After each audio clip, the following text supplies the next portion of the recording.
Thank you, Sir Chair. Once again, Jake Friedler from the California delegation. I'd like to address some of the points that were brought up in Con-Pro debate so that you can see why we do need to pass this proposal and ensure that equality and equity are being protected in this nation. One of the main points that was stressed a lot was that this proposal would violate equality. Let me ask you this, is it equality for the rich to pay a tiny portion of their income while the poor are paying just a little bit?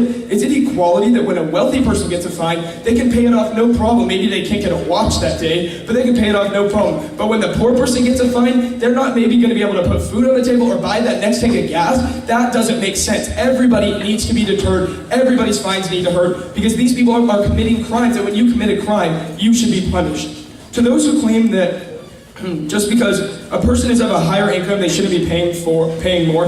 These people are not paying more because they are rich. We're not punishing them for being wealthy. We're punishing them for committing crimes.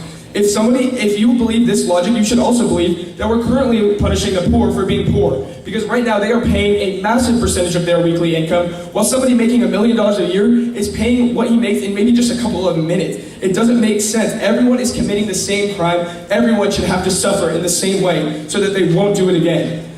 Previous delegates also referenced that these fines, the police officers would get to know people's income. This would not happen with this proposal. This would be done in a speedy and efficient way because the federal government would determine a formula for how to calculate the premium and the surcharge.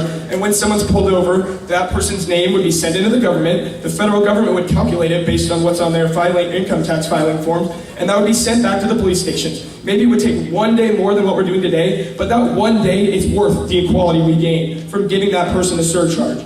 Also, there was concern that the fines were being published. If fines are being published, and now that they're based on, the fines originally are flat rates. If they're now based on people's incomes, and we don't want people to know our incomes, let's make a new law that's going to protect people's incomes and not release them. That's not what this proposal is doing. This proposal is not saying we're going to publish the fines cost online. And if that's going on now, we can stop that. There was an issue addressed about profiling, that police officers would be more likely to pull over the wealthy. Police officers would have no incentive to pull over the wealthy because this money is not going to the police station. This money is not even going to the local government. This money is going to the federal government. If the police officers want to pull over a rich person so they can brag that they gave a $20,000 fine, so be it. That's that police officer's problem, and that's something that they are told during training that they are not allowed to do. That is illegal for the police officer to do that, and that will not happen with this proposal anyways because the money's not going to the policeman.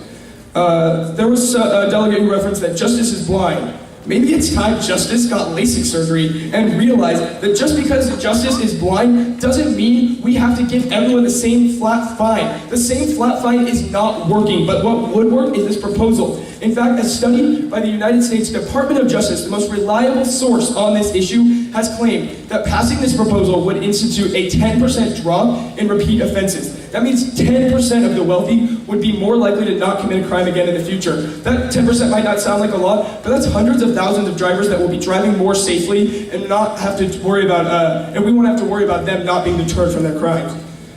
Previous delegate claimed that a $200 fine has the same value to everyone. Yes, it does, if we're talking about monetary value. If we're talking about what that fine means to you, look at it this way. If a child finds $20 on the ground, that child's ecstatic. That child doesn't have any money, so $20 is a lot. If somebody working a job, even if it's minimum wage, finds $20 on the ground, they're not going to be excited because $20 doesn't mean as much to them. The more money you have, the less that money means to you. That's why wealthy people go out to expensive dinners. If money didn't mean anything, it meant the same to everyone, the wealthy people would be eating at McDonald's every day to save their money.